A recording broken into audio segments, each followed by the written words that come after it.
मुफ्ती तारिक मसूद के बयानात के लिए मुफ्ती साहब के ऑफिशियल चैनल मुफ्ती तारिक मसूद स्पीचेस को सब्सक्राइब करें। तो मालदार किसे कहते हैं? जिसके पास 52.5 तोला चांदी या उसकी कीमत के बराबर 4 चीजें हो। 52.5 तोला चांदी के आज के रेट क्या हैं? आज 25वां रोजा है, 25वां कह रहा हूं, 2025 का पहला रोजा है, 2025 रमजान का पहला रोजा।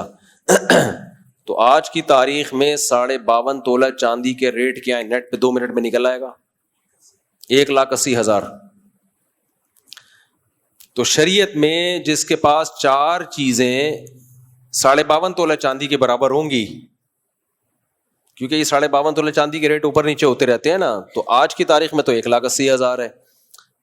तो जिसके पास 4 चीजें 1,80,000 के बराबर हो गई, वो शरीयत की नजर में क्या है? मालदार। कर्जे निकाल के। तो वो 4 चीजें क्या हैं? सोना, चांदी, कैश अमाउंट और तिजारती माल। तिजारती माल किसे कहते हैं? हर वो माल जो बेचा हो खरीदा हो इस नीयत से कि बेचूंगा, इनमें एक शर्त भी खत्म हो गई ना तो वो तिजारती माल नहीं कहलाएगा। खरीदा था बेचने के लिए, लेकिन जिस दिन ज़कात निकालनी थी उससे पहले बेचने की नीयत खत्म हो गई, तो वो तिजारती माल नहीं रहा। खरीदा था इस्तेमाल के लिए, लेकिन ज़कात जिस दिन देनी थी उस दिन बेचने की नीयत हो गई, तो भी माल तिजारत नहीं है, क्योंकि खरीदते हुए बेचने की नीयत नहीं थी। तो दुकान में जो माल पड़ा होता है ना, ये सारा माल तिजारत होता है, क्योंकि सारा खरीदा होता है बेचने के लिए। इस तरह स्टेट एजेंट जो प्लॉट खरीदते हैं बेचने के लिए, या आप स्टेट एजेंट को बोलते हैं यार खरीद और बेच, कमीशन रख ले और बेच ले, या आप बस बेचना खरीदने की नीयत, खरीदना बेचने की नीयत से, हर वो चीज जो बेचने के लिए खरीदी गई हो वो क्या कहलाती है?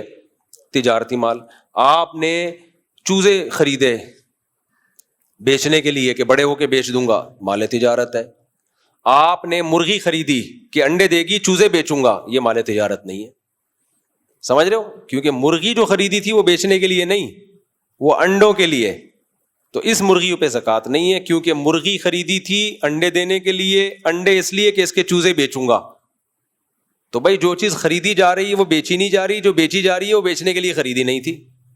बेचे चूजे जा रहे हैं, जो बेचने के लिए खरीदे नहीं थे। तो ये लगी बंदी तारीफ हमेशा के लिए याद कर लें।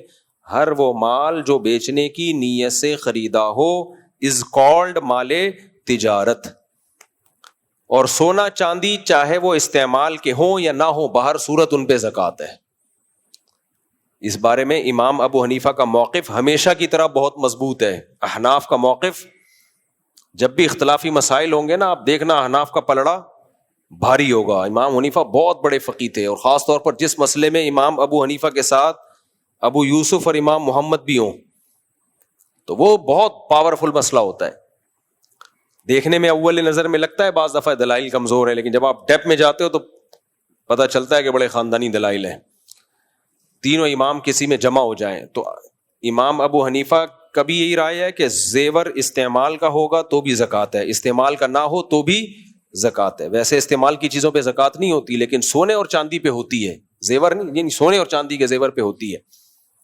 और चांदी का जेवर भी अगर वो इस्तेमाल का भी है तो भी ज़कात है।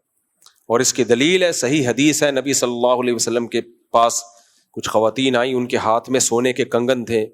आप सल्लल्लाहु अलैहि वसल्लम ने फरमाया क्या तुम इसकी ज़कात देती हो? उन्होंने फरमाया नहीं। फरमाया क्या तुम ये चाहती हो कि अल्लाह ताला तुम्हारे हाथ में क़यामत में इसके बदले में आग के कंगन पहनाए? तो ये सही हदीस है। तो वो तो पहने में थे, पहने का मतलब क्या है? इस्तेमाल में थे। तो इससे साफ पता चलता है। इसी वजह से अगरचे फ़िक़ह हम्बली में इस्तेमाल के ज़ेवर पे ज़कात नहीं है, लेकिन सऊदी अरब के शेख बिन बाज ने इस मसले में फ़िक़ह हनफी पे ही फतवा दिया था कि बहुत वाज़ेह सरी हदीस इस बारे में मौजूद है। खैर, तो जेवर चाहे इस्तेमाल का हो, सोने और चांदी का जेवर, तो 4 चीजें याद रहेंगी: सोना, चांदी, माले तिजारत और कैश अमाउंट। ये 4 चीजें 1,80,000 के बराबर, या 3 चीजें, या 2 या 1 चीज भी हो गई तो आपने वो तारीख क्या कर लेनी है? नोट। جیسے فس محرم کو آپ کے پاس یہ چیزیں آئیں, اور جتنا قرضہ ہے وہ مائنس کر کے. ہاں, زمین اگر آپ نے خریدی بیچنے کی نیت سے لیکن قسطوں پہ خریدی تو 1 سال کی قسطیں اس کی قیمت سے مائنس کی جائیں گی. جو قسطیں آپ نے اس سال دینی ہے نا وہ کیا کی جائیں گی؟ مائنس. جیسے 40 لاکھ کی زمین خریدی اور اس سال آپ نے 10 لاکھ قسط دے دینے ہیں اس کے, تو 40 لاکھ میں سے 10 کیا کرو گے؟ مائنس. یعنی اس سال کا کیا مطلب ہے؟ جس سال زکوٰۃ نکلتی ہے اس تاریخ سے لے کے اگلی تاریخ تک وہ مائنس کرو گے, پھر قیمت لگاؤ گے اس. تو یہ اس کو مالدار کہتے ہیں. جس دن آپ کے پاس اتنا اماؤنٹ آ گیا وہ تاریخ آپ نوٹ کر لو, پھر اگلے سال اسی تاریخ کو حساب کرو. دینا جب مرضی دے دو, حساب اس تاریخ کا ہوگا. دے دو بھلے قسطوں میں, قرضہ مائنس کر دو اس میں سے. سمجھتے ہو کہ نہیں سمجھتے؟ چلو اب آپ تراویح شروع کرتے ہیں. رمضان 2025 کی آج پہلی تراویح ہے, تو میرا تقریباً 2007 سے معمول ہے. بیان کے آخر میں سوال پوچھیں, ٹھیک ہے نا, تاکہ بیان پھر اب ڈسٹرب ہو جائے گا. 2007 سے میرا معمول ہے, جب سے میں اس مسجد میں امامت میں نے شروع کی ہے, کہ تراویح میں ہر تراویح کے بعد جو کچھ ہم نے پڑھا ہوتا ہے اس کا کچھ میں حصہ بیان کرتا ہوں. جو اہم آیات ہوتی ہیں, جو ہماری عملی زندگی سے جن کا گہرا تعلق ہے, ان آیات کو میں ہائی لائٹ کرتا ہوں. مجھے قرآن دے دیں, کیونکہ تراویح کے دوران بہت ساری آیتیں آئی تھیں, میں نے سوچا تھا ان آیتوں پہ میں آج درس دوں گا.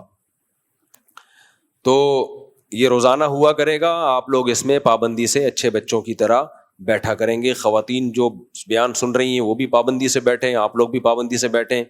رمضان میں شروع میں 2-4 دن کا جوش ہوتا ہے, اس کے بعد آدھے لوگ مارکیٹ سے شارٹ ہو جاتے ہیں. تو نبی صلی اللہ علیہ وسلم کو وہ عمل پسند تھا جو پابندی کے ساتھ ہو, ٹھیک ہے نا, تو پابندی کے ساتھ بیٹھ جائیں.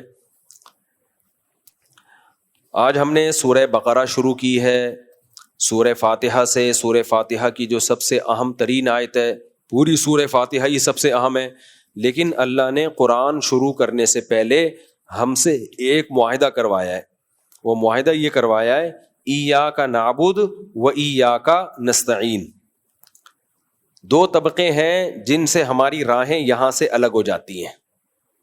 دنیا میں نا 3 طرح کے لوگ مارکیٹ میں پائے جاتے ہیں. بیسک قسمیں انسانوں کی کتنی ہیں؟ بولو 3. بیسک قسمیں 3 ہی ہیں.